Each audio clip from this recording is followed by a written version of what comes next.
Between Grand Parade and Princess Street in Cork is what's known as the English Market.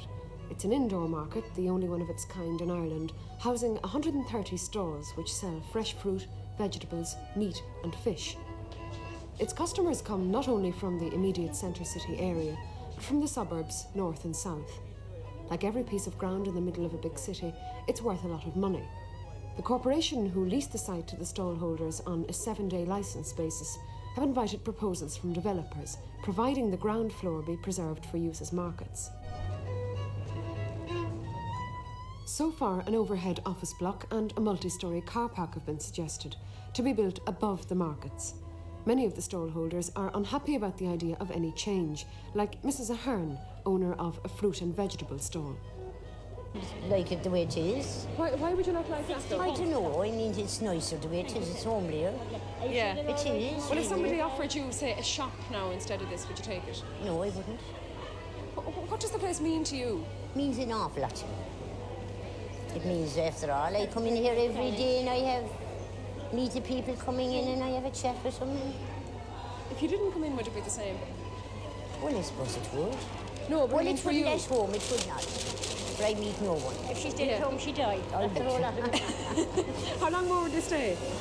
Well, as long as I can. The market, erected in 1881, is one of Cork's few examples of Victoriana. The building is not in good condition at the moment. Dry rot has set in places. Temporary roof supports have been erected and broken windows patched up. Jeremiah Buckley is superintendent of the markets. The place at the present time is a bit too small.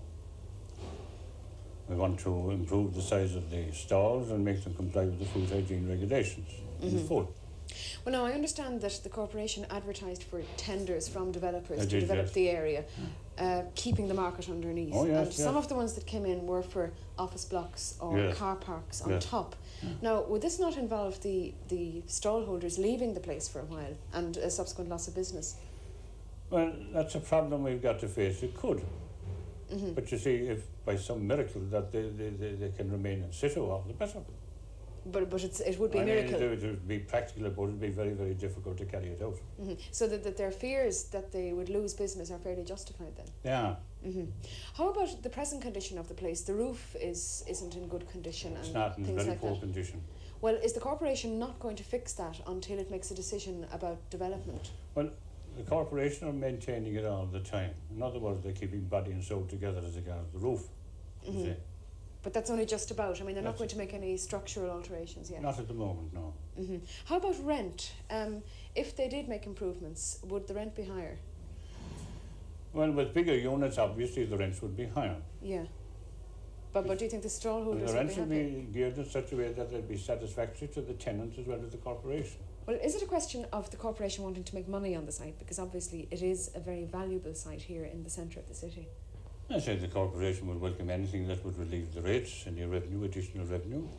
So that would mean, in effect, that there is no chance of the market staying as it is, you know, of renovating the roof, for instance, as it now is, without putting anything over it. I wouldn't be putting words into my mouth as against that. The market will remain a market, see, whether we put anything overhead or underneath even. It's still beside the point will always remain a market under our direct control. But Antashka, for instance, suggested, I think, putting a roof on it, a cement roof with lights, because you can see through this roof, you know, a similar kind of setup, which wouldn't include something on top of it. Would you accept that? I would not, no, for the simple reason that I'd want more room. I mean, the whole thing evolves around room, sufficient room for stalls, and to keep the same number of tenants. Are you going to buy the real cottage now? Tripod machine. There are no definite plans for the markets as yet, and Tashke are opposed to any development. They suggest renovation of the markets as they stand. The stallholders, many of whom have been here for generations, aren't keen on any redevelopment either, particularly if it involves their having to move out for any length of time. Simon O'Flynn is a butcher in the markets. Most of the people have dealt with my father before me, and even my grandfather before me, or before him. And would they come at regular times every week and things like that? They would, yeah. What would you think of the idea of developing this place? There are various suggestions to build office blocks over it and things. What would you think of that? Totally against it. Completely against it. Well, I think completely alter the character of the place. And a lot of these businesses, they're very old businesses, they couldn't take the disruption that would be caused by such a development. Why not? It's an old-fashioned way of doing business. The same people come to me every day of the week, and they've been doing this over a long period of time. Now, to break that would break the sort of continuity of the whole thing, and I think that it would definitely be the end of some businesses. What would you think of expanding the stalls and having sort of different hygiene regulations and things? That could be a good thing, and it could be a bad thing. Why could it be bad? Well, as it is now, it works fairly efficiently. I mean, there are some things to be improved on, all right, but it does work fairly well as things are. How much would it disrupt you, though, if they had to move you out, say, for a year, just while they rebuilt the place? Oh, if they had to move me out for a year, I'd go to business. There's no question at all about that.